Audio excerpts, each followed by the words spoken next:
Cerita nongkrong. Asal-usul nama jalan, Gunung Sahari dan nama Sungai Ciliwung. Jakarta, karya Hubertus Randi.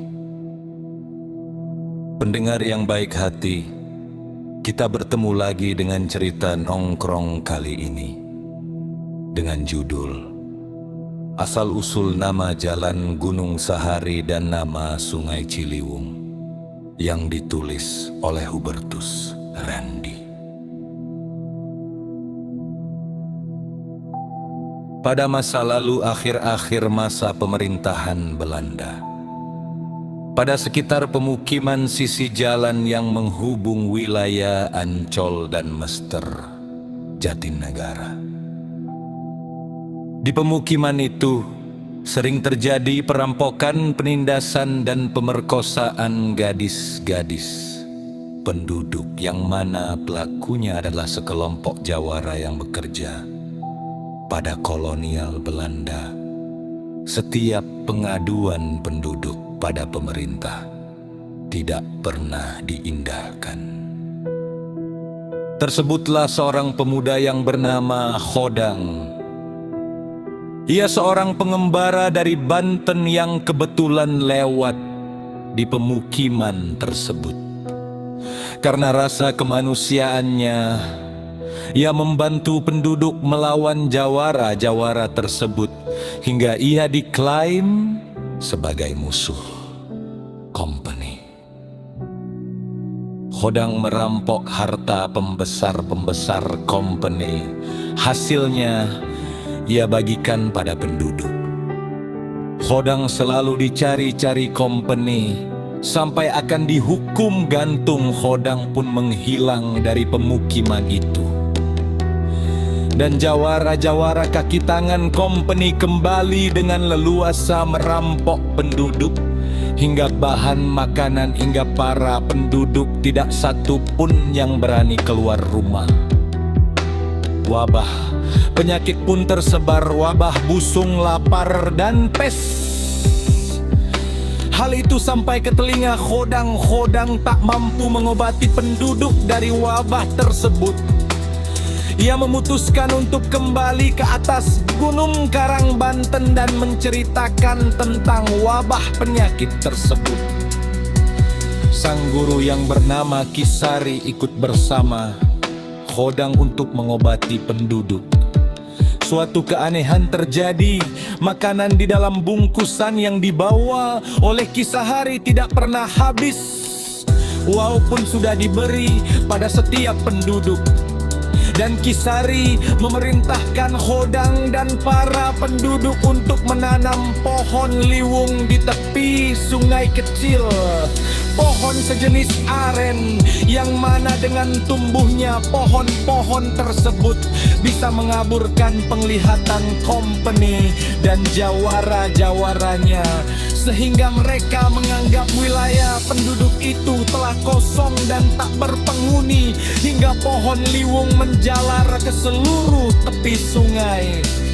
Namun ketika Khodang tak sengaja keluar dari batas pohon tersebut, ia diketahui company. Khodang dikejar dan terus diberondong dengan letusan peluru hingga Khodang memasuki wilayah pesisir Ancol. Pada masa itu, Ancol masih banyak hutan-hutan atau pepohonan besar yang dihuni oleh sekelompok kera monyet. Khodang terdesak. Tapi berkat kesaktian Aji Malih rupa yang dimilikinya, Khodang berubah menjadi seekor kera berukuran besar. Company dan jawara-jawaranya menjadi sungar. Namun mereka tidak mengetahui bahwa Khodang telah berubah menjadi kera. Company dan pengikutnya pun kembali berkas. Keberadaan kera yang paling besar dengan warna bulu yang berbeda, kuning kecoklatan, sering ditemui penduduk sekitar Ancol, hingga penduduk menamakan kera besar tersebut dengan nama si Kondor. Sementara kisah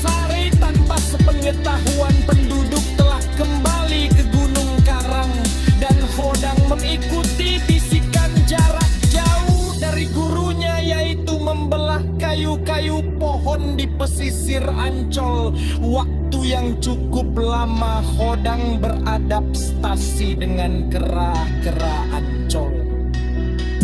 Setelah itu, dia kembali menjadi manusia dan ia membuat perahu dari batang pohon Khodang, memimpin dan memerintahkan kera-kera untuk menaiki perahu dan berpindah ke seberang larut Ancol. Akhirnya kera-kera Ancol pun berpindah ke seberang laut Ancol, ke Pulau Seribu, dan Khodang pun kembali menemui gurunya di Bantin. Rasa terima kasih penduduk pada Khodang dan gurunya yang bernama Disari belum terwujud. Suatu hari penduduk melihat sebuah gunung di sekitar jalan Dun yang indah. Sekali para penduduk takjub dan memperhatikan gunung tersebut layaknya tontonan. Beberapa lama kemudian gunung itu lenyap di tengah malam. Tetua-tetua penduduk mengalami mimpi yang serupa.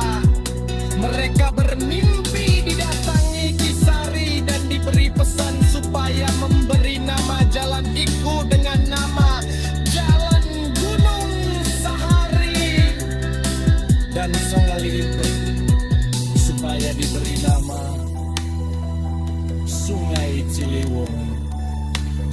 Beberapa tahun setelah company tidak lagi mengandalkan kekerasan tanpa sepengetahuan orang banyak, Khodang membawa sang guru bertempat tinggal di sekitar Jalan Gunung Sahari hingga sang guru berpindah ke tanah tua. Khodang pun memutuskan untuk berpindah ke Karawang.